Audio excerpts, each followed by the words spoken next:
অসম বিধানসভা নিৰ্বাচনৰ ভোট গণনালৈ মাজত মাথো এটা দিন বাকী। অহাকালিলৈ 55 গৰাকী প্ৰাৰ্থীৰ মাজৰ 8 গৰাকীয়ে ৰাজপাট দখল কৰিব। নগাঁও জিলা প্ৰশাসনো সাজু হৈছে ভোট গণনাৰ বাবে। নগাঁৱতো কেইবাগৰাকীও হাই প্ৰফাইল ৰাজনৈতিক নেতাৰ ভাগ্য নিৰ্ণয় কৰিব জনসাধাৰণে।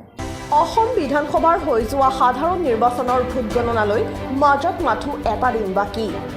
এই ভোট গণনাৰ বাবে নগাঁও জিলা প্ৰশাসন সম্পূৰ্ণ সাজু হৈ উঠিছে।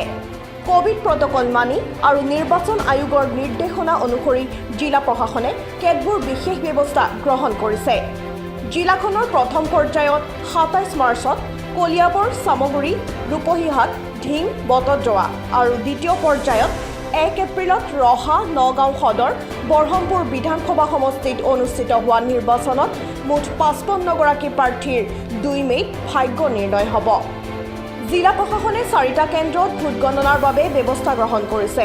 ইয়াৰে নগাঁও চৰকাৰী উচ্চতৰ মাধ্যমিক বালিকা বিদ্যালয়ৰ ভোট গণনা কেন্দ্ৰত, বটদ্ৰৱা, বৰহমপুৰ, চামগুৰি বিধানসভা সমষ্টি, ITI কেন্দ্ৰত ঢিং, ৰূপহীহাট বিধানসভা সমষ্টি, দচন উচ্চতৰ মাধ্যমিক বিদ্যালয় কেন্দ্ৰত ৰহা, নগাঁও সদৰ বিধানসভা সমষ্টি আৰু কলিয়াবৰ মহকুমাধিপতিৰ কাৰ্যালয়ৰ ভোট গণনা কেন্দ্ৰত কলিয়াবৰ বিধানসভা সমষ্টিৰ ভোট গণনা অনুষ্ঠিত হ'ব। ইয়াৰে কলিয়াবৰ বিধানসভা সমষ্টি কলিয়াবৰ জিলা নিৰ্বাচনী বিষয়াৰ অন্তৰ্গত হোৱাৰ বিপৰীতে বাকী 7টা বিধানসভা সমষ্টিত নগাঁও জিলা নিৰ্বাচনী বিষয়াৰ অধীনস্থ।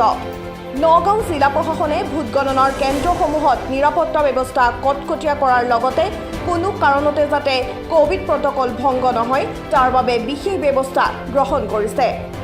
জিলাখনত 14,80,677 গৰাকী ভোটাৰ আছে।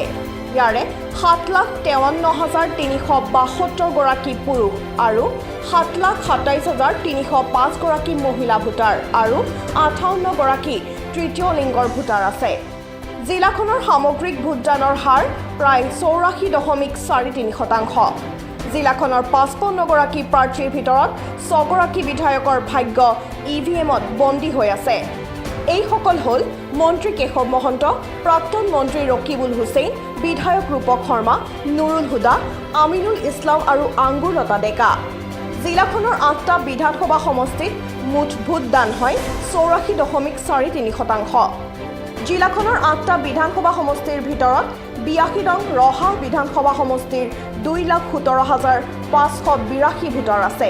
ইয়াৰে 1,11,095 মহিলা ভোটাৰ। সমষ্টিটোৰ 250টা ভোটগ্ৰহণ কেন্দ্ৰত 1,80,304 গৰাকী ভোটদানৰ হাৰ 81.63%। 84 নং বটদ্ৰৱা বিধানসভা সমষ্টিত 1,65,880 গৰাকী ভোটাৰ আছে। ইয়াৰে 84,437 পুৰুষ, 81,362 মহিলা ভোটাৰে ভোটদান কৰিছে। জিলাখনৰ 8টা বিধানসভা সমষ্টিত মূল যুঁজ বিজেপি নেতৃত্বাধীন মিত্ৰজোঁট আৰু কংগ্ৰেছ নেতৃত্বাধীন মহাজোঁটৰ মাজত হ'ব যদিও সময়ত কোনে বিজয় তিলক লাভ কৰিব সেয়া এতিয়াও পৰিষ্কাৰ হোৱা নাই যদিও মিত্ৰজোঁটে অধিক আসন লাভ কৰিব বুলি আশা প্ৰকাশ কৰিছে। এইবাৰ ৰহা বিধানসভা সমষ্টিত কংগ্ৰেছৰ শশীকান্ত দাস, অগপৰ বিষ্ণু দাস, অসম জাতীয় পৰিষদৰ উৎপল বনিয়াৰ লগতে আন প্ৰাৰ্থীক্ৰমে মণি দাস, গুণেশ্বৰ দাস, ৰুবুল দাস, চিত্ৰলেখা দাসে প্ৰতিদ্বন্দ্বিতা কৰিছে। ঢিং বিধানসভা সমষ্টিত বিজেপিৰ সঞ্জীৱ কুমাৰ বৰা, AIUDFৰ আমিনুল ইছলাম, অসম জাতীয় পৰিষদৰ আনজাৰ হুছেইন, আন প্ৰাৰ্থীক্ৰমে ইনামুল হুদা, মেহবুব মুক্তাৰ, শামছুল ইছলাম চৌধুৰী, শাহনাজ বেগম, মুস্তাফা শহীদুল ইছলামে প্ৰতিদ্বন্দ্বিতা কৰিছে। বটদ্ৰৱাত বিজেপিৰ আঙ্গুৰলতা ডেকা, কংগ্ৰেছৰ শিৱামণি বৰা, আন প্ৰাৰ্থীক্ৰমে অনুপম বৰুৱা, ফখৰ উদ্দিন, মুছলেখা বেগম, প্ৰফুল্ল ৰাজখোৱা, মতিউৰ ৰহমানে প্ৰতিদ্বন্দ্বিতা কৰিছে। ৰূপহীহাটত বিজেপিৰ নাজিৰ হুছেইন, কংগ্ৰেছৰ নুৰুল হুদা, আন প্ৰাৰ্থীক্ৰমে ছফিকুল ইছলাম, শামছুৰ আলম, জিয়াতুল ইছলাম, আবু ছামা, ৱাকিবুৰ ইছলাম, নুৰুল আমিন চৌধুৰী, নজবুল ইছলামে প্ৰতিদ্বন্দ্বিতা কৰিছে। নগাঁও সদৰ সমষ্টিত বিজেপিৰ ৰূপক শৰ্মা, কংগ্ৰেছৰ শান্তনু শৰ্মা, আন প্ৰাৰ্থী ক্ৰমে অনুপ লস্কৰ, আব্দুল আৱাল ভূঞা, শ্বাহজাহান আলী আহমেদ, আনোৱাৰ ৱাহিদ, আশা বেগম, ইকবাল হুছেইন, জিয়াবুৰ ৰহমান, নৃপেন মণ্ডলে প্ৰতিদ্বন্দ্বিতা কৰিছে।